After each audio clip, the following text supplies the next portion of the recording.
Hey folks, welcome to Playing in Traffic, and I am in Atlanta, Georgia,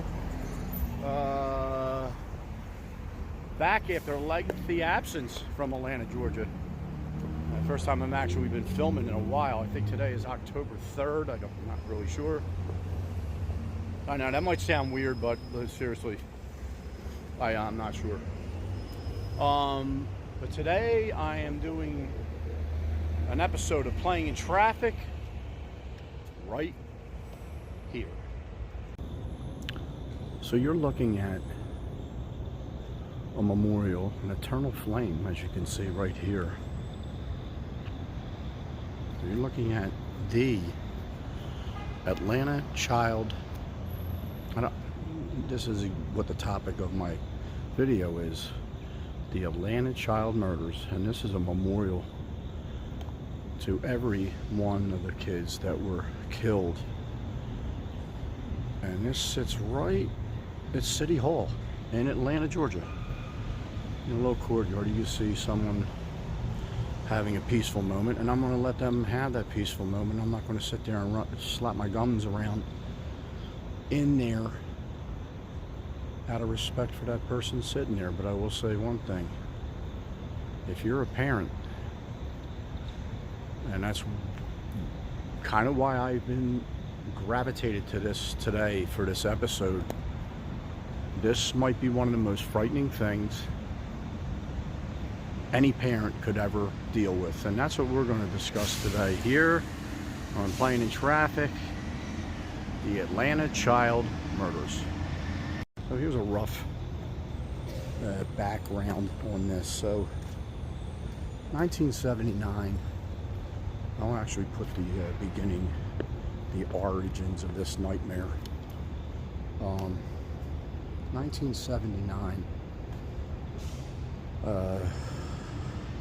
black children here in the Atlanta area were being preyed on. And it started in 1979, and it went clear through 1981. And that journey, thank God, honestly, you know who I'm going to be thankful for? The parents of the missing children. Because they were the ones that put pressure on law enforcement in this area to act. And it took them a while to get it. It took them a while to even get started. Speaking about the law enforcement, it took them a while to get started. And this chaos went on for 2 years.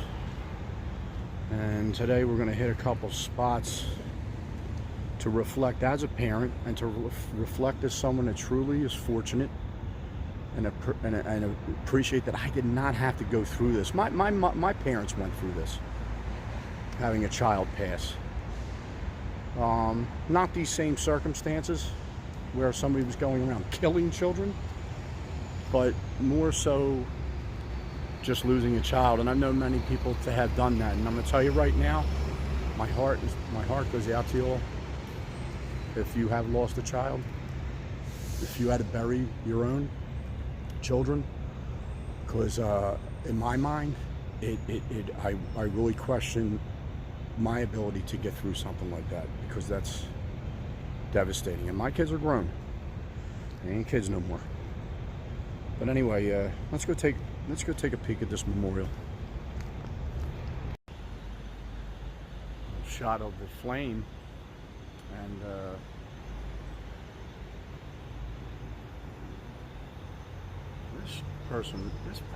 this young boy right here, Edward Smith, he was the first that was found in July of 1979. I think it was July 21st they found him. And it just went on and on to involve all of these names.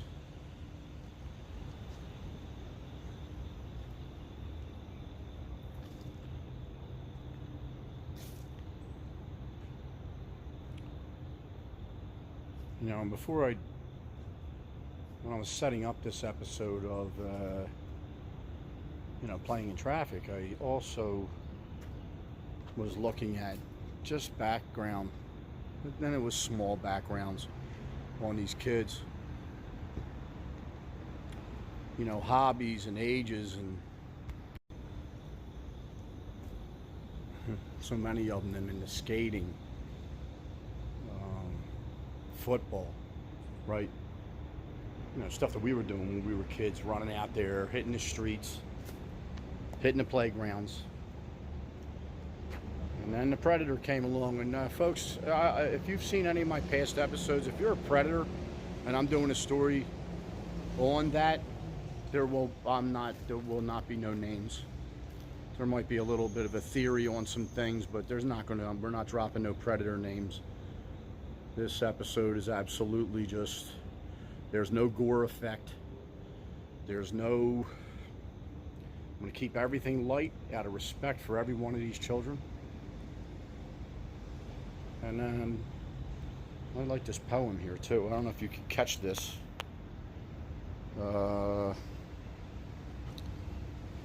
Go slow, left to right. And this whole memorial was dedicated on October 21st, 2019. And it really is something special. I never know what I'm going to see when I'm looking for memorials of things like of this nature or of any nature. This is really special.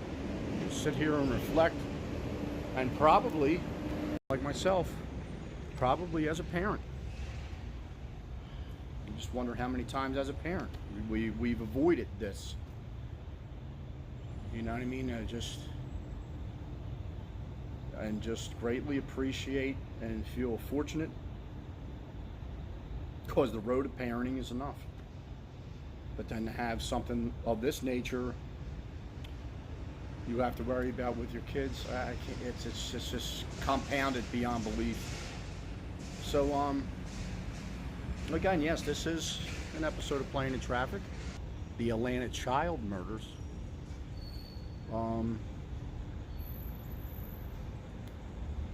Just reflection today as a parent, and that's where this is at. This is what this episode is about. So right up ahead in front of me used to be an abandoned school. Now, of course, this was 45 years ago.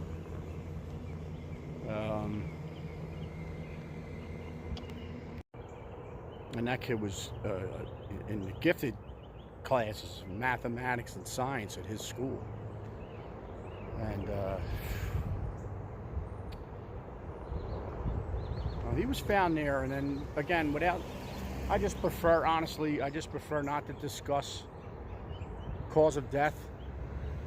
But one of the details, the many details about these series of killings is that they were grouped in cause of death categories, which makes a lot of people wonder if the person that they arrested was truly responsible for all of them. Okay, definitely they're proving that he's responsible enough where he's got life in prison. But yeah, that abandoned school would have been right off to the left here on Martin Street. And yeah, so there's a lot of questions still out there about that, even to this day. Yusef was found there in 1979.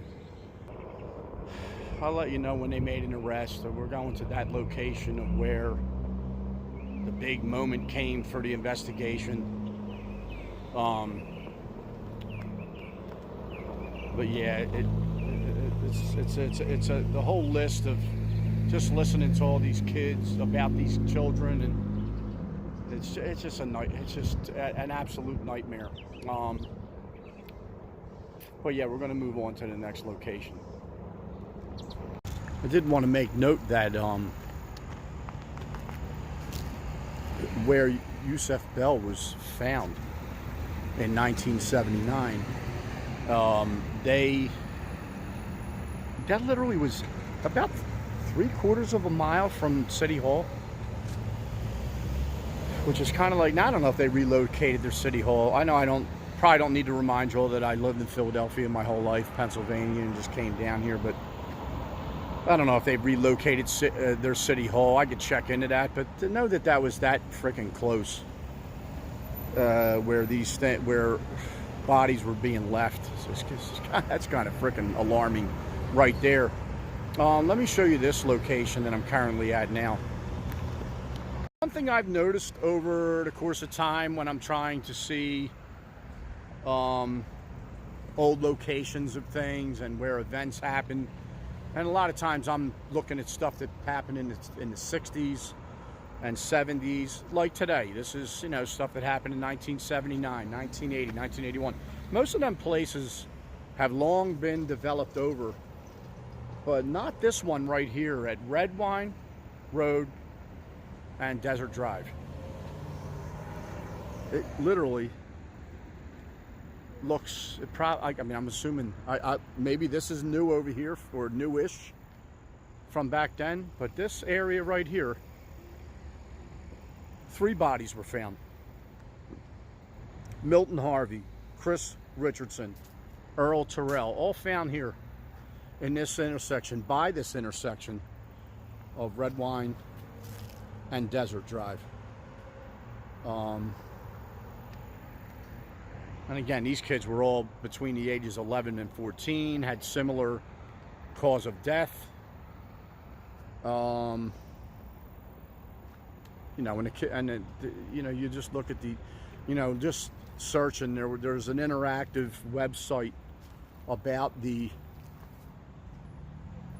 Atlanta child murders, and just reading about what their hobbies and stuff are, whether it was swimming, karate, wrestling, you know, like, it's just the fact that, like, they just snuffed out, and kids snuffed out, and murdered is never going to be a good thing, but at that age with children is just absolutely insanity. But you got to think this is somewhat similar to back then. Still grown out. There was a point in this investigation, well into the killing spree that happened. It got the situation here got national attention. I think a lot of it was helped by the work of Jesse Jackson. But even more so, the parents that were absolutely outraged at this slow process of they were desperately looking for protection, because they were sending their kids to school, and all the different things that a parent would do with anyone from that they're protecting in their home, and they can't protect them in the streets because the streets were so chaotic with the way this was breaking down. But it was the parents' work, and there was a point where they went out searching because there was kids missing, and they found bodies that the law enforcement didn't find. And I know, I don't know exactly who, but I know that happened from the research that I did, and that's how frightening is that. But all right, we're going to move on to another location. So one thing you wonder with, like, the investigation that was happening, there was a point where information got leaked to the public, which, of course, any kind of information that gets leaked to the public, then there is, it gives the predator a chance to change their MO. Now, most of these nutty serial killers have to have a very specific strategy when they're killing, and everything has to be exactly the way, like, they're very similar, the similarities in each killing that they have. In the Atlanta child murders, there was multiple causes of death, and so whether the killer changed their pattern because of the information that was released to the public that they also heard, because they are, oh, by the way, public. That may be the case. In this situation here, there was also rumored to be Klan activity.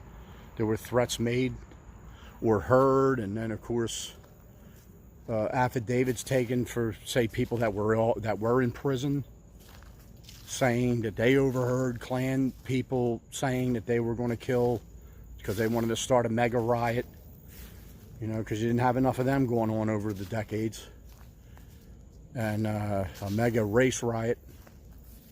This location right here, location still not built on.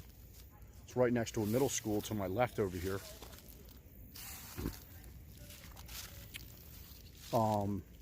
This is considered 1881 Niskey Lake Drive. The very first two bodies were found in this area. And again, two young teenage boys. Yeah, I don't know. I spent the better part of a decade being a lunch monitor at my kids' elementary school, and getting acquainted with kids. And you know, I'm a big kid myself, 58 years old. Hey, you enjoy what you enjoy, and it don't take a whole lot to put in perspective what is lost here. You know, kids that age, man, everyone's talking. I remember being, you know, watching the kids, and I was from, I don't know, for the most part, 4th to 8th grade. And just talking video games, talking sports, talking all their hobbies, all the boys and girls, you know. And just to know that, oh my God, that level of terror that was happening here in this area. You know, 1979 and 1981. All right, I got ran out of here. They'll probably send. This is private property, so I'll be getting out of here. Okay, on to the next location and last location. Well, folks, this is our last location today. And some may call this a landmark when I'm crossing right here, the James Jackson Parkway Bridge. I actually don't think that's its name now. Matter of fact, we're going to go up ahead here and actually show you the name. And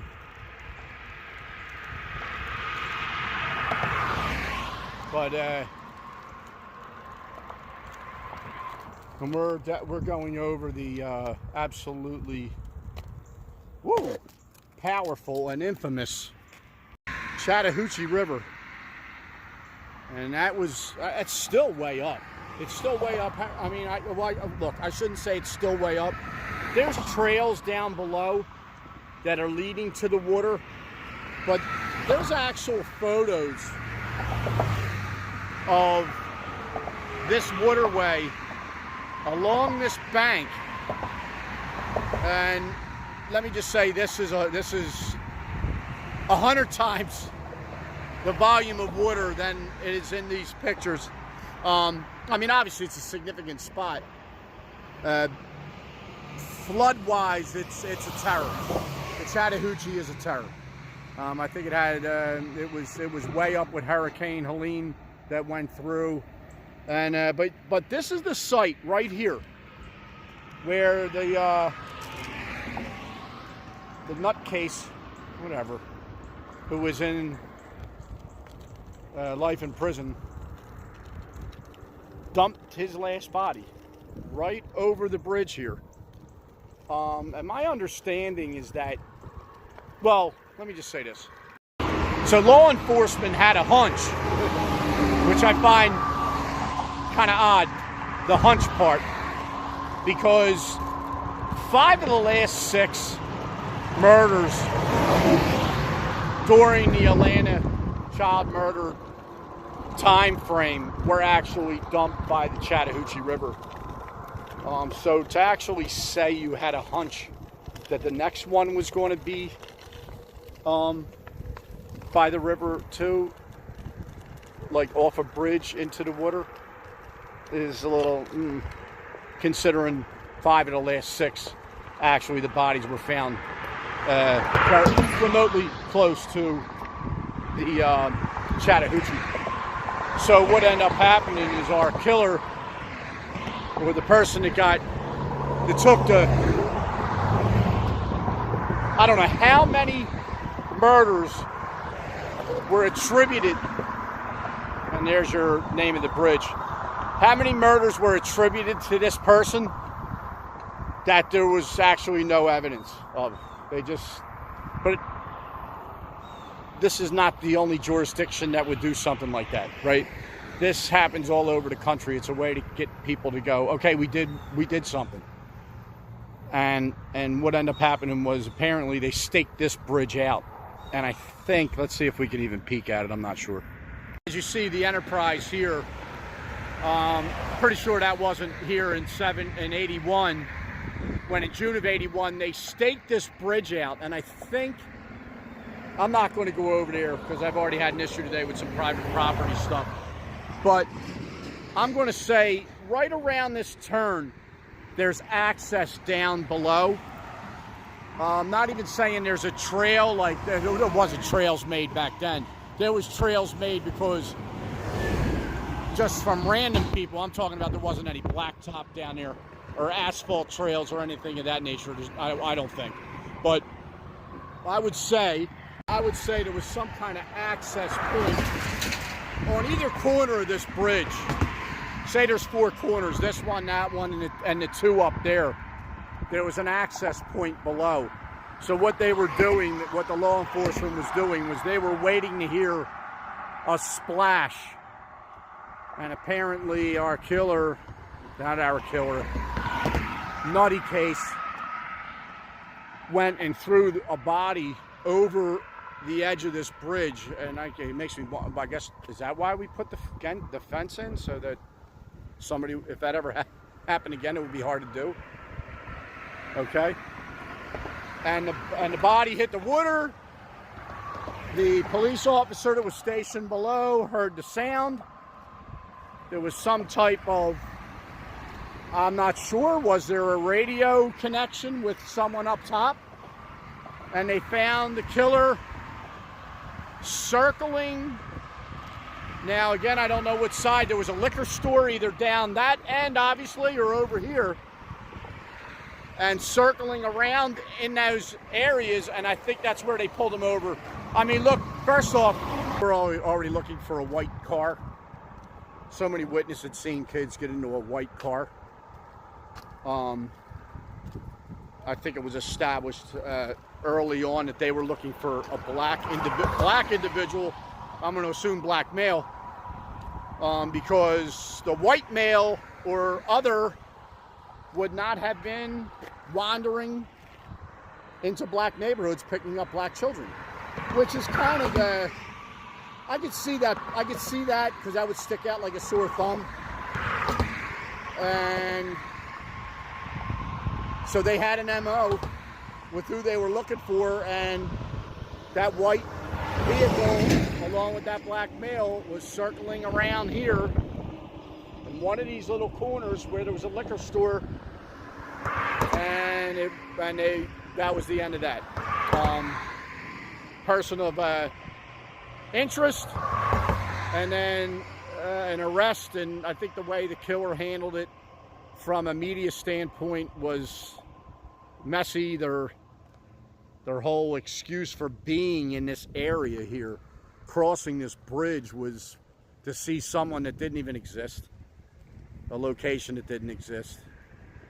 Hence, arrest made. Look, I don't even know how much peace of mind, because there was still so many questions. There was so many multiple categories: shotgun, asphyxiation, stabbing, so many different ways that these murders happened that it looked like it was the work of multiple people. But this individual, the DNA that was available definitely pinned him to 2, that I think he got arrested for the murder of 2 people. And then the rest of the murders just went on top between dog hair samples and carpet samples and fibers. Off to jail you go. The case has been opened up multiple times since, with no exoneration. A person's still in life in jail, life in prison. Let's use the proper terminology. And I know there has been no other arrests made. There's multiple theories, but that is what it is. There's a black and white photo that I'm going to post. I believe it was taken up ahead and to the right. Up ahead and to the right, and it's on an iconic level. It has a group of jurors here, right here in the middle, overlooking the Chattahoochee. And I'm gonna, maybe they found the body on the right side of the bank where we are. Not sure. Doesn't matter. Nathaniel Carter was the name of that person. I'll post his actual age. And that was the beginning of the end of the killers. That stage of life for him, and the horror and terror that this area was going through. What I'm doing here. But the one picture I think is probably taken right over here. So there's a cemetery right here, right next to the bridge and the Chattahoochee. And folks, I'm going, you can see this hill. I didn't even bother putting the one wheel on it because, yeah, it really wasn't going to have it. I'm going to turn around and show you something. I'm not going to tread on any of these graves, but there is a picture where the photographer probably was a little further to my left. The tree landscape, it looks different, but it's a black and white photo at the time. I guess that's what they were taking. 1981, there was plenty of color photo, but it's a black and white image. It's kind of certainly a landmark of the bridge, of the jurors looking over into the Chattahoochee. Yeah, it's just an event of catastrophic magnitude. How about that? Folks, that's going to do it for this episode. Have a great day. I know, after watching this, you're like, dude, do something. Even Braxy me went, all right, you need something fun. So we're gonna go somewhere fun. Then we're gonna go right back to. I got a plan coming up. Anyway, we're headed up to. This video is going to be posted probably. Say Thursday, Friday, Saturday, and shortly thereafter, we're on our way back to Philadelphia, where we're going to get a lot of. Got some things planned on the way up and up there. So, folks, have a great day. Have a pleasant tomorrow. Hug them kids tonight. And thanks for watching, and I'll see you next episode.